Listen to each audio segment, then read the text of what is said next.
What did your school waste money on that everyone hated? TVS. Like just random TVS in the hallway that showed slider shells and shit. Tens of thousands of dollars when we could just put up bulletin boards. So back when I was still in schools, we had a combined lunch of 7th and 8th, 9th, and 10th, and 11th and 12th graders sharing lunch times. The school thought it would be wise to spend a ton of money on fake mashed potatoes instead of actual mashed potatoes. This was a huge issue because the old mashed potatoes actually weren't that horrible, but some idiot helicopter mom thought her poor sissy was getting too many starches during school and raised hell. It was this unholy abomination combo of water and powdered, I don't know, something. The kids were understandably furious because they were forced to ingest this gruel that they wouldn't feed actual prisoners. Either way, it looked like mashed potatoes in a way, but it was slimy and would stick to the tables, floor, or sometimes walls. The school started to notice kids were taking spoonfuls of mashed potatoes and flinging it at the wall, making it stick. This ended up in a lot of kids getting in trouble, the janitorial staff, bless them, having to clean up a ton of what looked like Satan's cum dripping off the walls and ceilings, and finally a school-wide ban on eating mashed potatoes with spoons. Yeah, like we're going to eat mashed potatoes with forks like some basic bitch. We absolutely hated the school's decision, but for a few days it worked. Silence across the cafeteria, but there was a palpable anger for the rest of the administration. That's when it happened. I decided that enough was enough and the school needed to bring back the good mashed potatoes.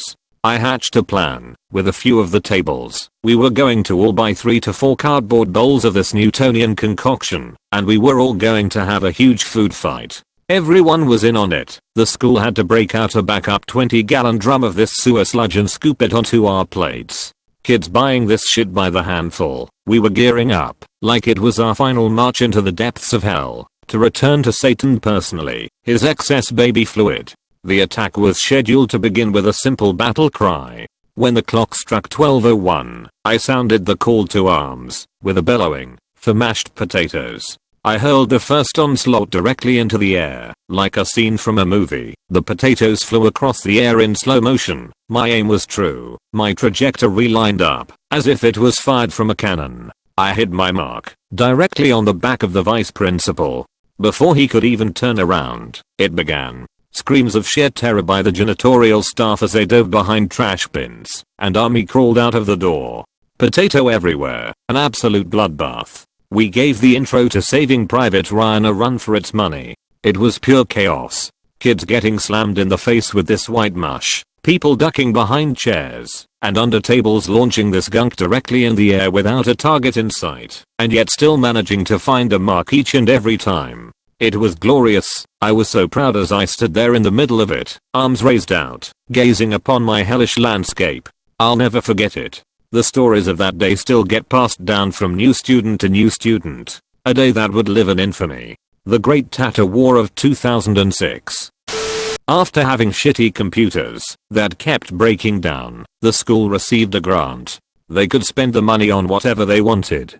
They installed these fingerprint machines in the food halls so that you could top up an account with money. You would go to the machine with the money, scan your print, and then go to the food place and scan your print again to pay. This was because they claimed that it would stop kids bullying each other and stealing their money. You still had to bring the money in to put it on your account, so it made zero difference. We never did get new computers.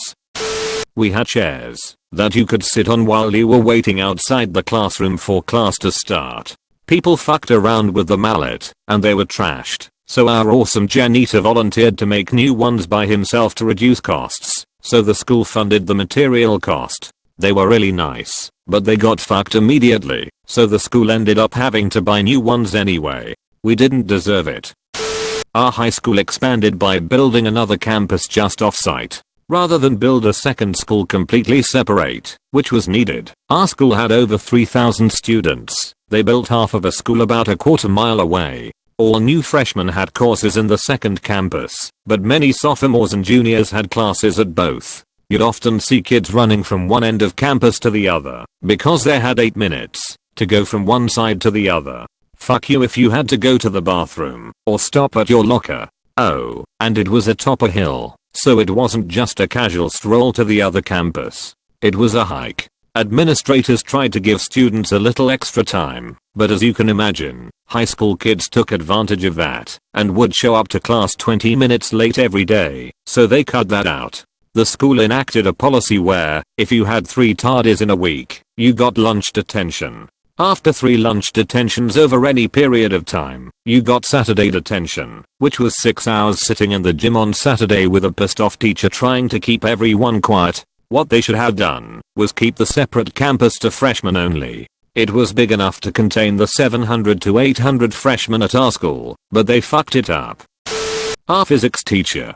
He clearly knew nothing about what he was talking about, so over his career he developed 3 distinct techniques to make it seem like he wasn't a failure. Mr. P. 1. He would use the word govern as much as possible, as in the frequency of a swinging pendulum is governed by the mass of the object swinging. The thing is, he would say it as if it were a word that nobody else knew how to use. He'd put a particular emphasis on it and look you straight in the eye as he said it. Governed. 2. He would always look for an excuse to tell you about his old Ford that would rattle when he reached a particular speed. That, he would always say, was the resonant frequency of my Ford. And of course it's a great example, but it was the only real life example he could ever give of anything he taught us. 3. If those 2 techniques failed to convince us of his scientific prowess, he would change the subject to his failed career in football. It all boiled down to a single calf injury that, according to him, ended his career as a professional footballer before it had begun, that is. I got this. My school held some huge fundraiser to essentially extend the size of our school. They raised a lot of money and got one of our 3 main buildings built. They had a spare $100K left over, so they had 2 options. Buy air conditioning for the library and one of the other buildings, or buy one of the main execs of our school a new BMW Z3. They ended up buying the car for this bloke. A few years later it was discovered he was embezzling funds from the school. Worried about traffic on a main road through campus, they blocked it off and made it into a sort of concrete plaza. It had a lot of steps and railings, but nowhere to actually sit. There was no shade at all, so it was too hot in the summer, and in the winter the wind whistled between the buildings on either side and buried the plaza in snow. No one ever used it. In fact, out of curiosity I just checked Google Maps and it's a road, again. Lol. Here's to every time I had to weave through the narrow back roads between buildings to get from one side to the other. I was really looking forward to my second year of speech and debate too, which was competition debate. Class time was spent practicing for the 6 or small competitions we participated in. Small school, graduating class just shy of 100. A few weeks before the trimester started I was told I needed to adjust my schedule due to a class being dropped. The speech class had been removed due to budget. Our budget was only $200 and we already paid nearly every expense out of pocket. No chance to have a fundraiser, nothing. Just drop the class. That spring they started construction of our new $4 million gym. Our existing gym was structurally fine and never ran out of room for any occasion. This was the year after they spent close to $1 million classing up the football field. Fuck me for thinking academics was more important than sports. Go team. A Mac lab in my high school. It was meant to be for video editing, Photoshop, and creative projects in general. It was supposed to be for the media students only, but in the end, everyone was banned from using it because somebody stole a mouse from one of the computers. The amount of money that we spent on it could have been used to field the school's first ice hockey team, which we had wanted for more than one grad party. Our year didn't have one due to lack of funds, or just to de-ghettoize the school in general. It's not all bad though. For one, the year after, they got the hockey team going and had a grad party. The hockey team lost all 20 or so games that year. The party was apparently lame, and to this day, the school still remains ghetto. I'm sure that many of the schools mentioned here have indeed misused funds, but I feel that there's been something largely overlooked that's worth mentioning. It's incredibly common for a school, public elementary school, private research institution, or anything in between, to receive donations or grant money for very specific things. That money cannot legally be spent on anything else. If, For instance, a particularly pitifully funded school needs to purchase new textbooks for a classroom, but receives a large donation from a well-meaning local to build a shiny new pool facility. They must legally build a shiny new pool facility. It does not matter that the money was sorely needed elsewhere. The school's administration usually has no power to reappropriate funds. The goddamn outdoor classroom. Incoming rant. In grade 7 the principal spent $10,000 on ugly rocks and shit and these dumbass grassy mounds, so kids could learn outside. The school had less than 200 kids, so $10,000 was a lot of the budget. All this little piece of trash did was rot while taking up our schoolyard. Plot twist: the stupid grass mounds had baby rabbits in them that were murdered by the grubby elementary school kids and their grabbing fucking hands. Plot twist 2. Electric boogaloo: half of the rocks were on the neighboring church's property. The principal spent even more money building a giant ass fence around the church, so the school felt even more like a prison, and cut half of the playground we'd had for the past 9 years. I hope that principal ran the school into the ground after that, because she sure ruined my time there. Rant. I might need help. My college had a couple things that students continually bitched about. The flowers. It was rumored that the flower budget was around $100,000 a year. Private school, private budget, and it was pretty believable because every 2 weeks new flowers were going in, even in the winter time. The clock. This big ass ugly clock was erected right in front of our dining hall, and while I realize it was probably a gift sponsored by a donor, that money should have been allocated to something else. It even had the III instead of IV at 4 o'clock, which was irritating. The auditorium was renovated, and they installed ridiculously expensive Italian marble in the foyer. It looked fantastic, but considering we were a sports-heavy school with a small handful of artsy kids, it was a big waste.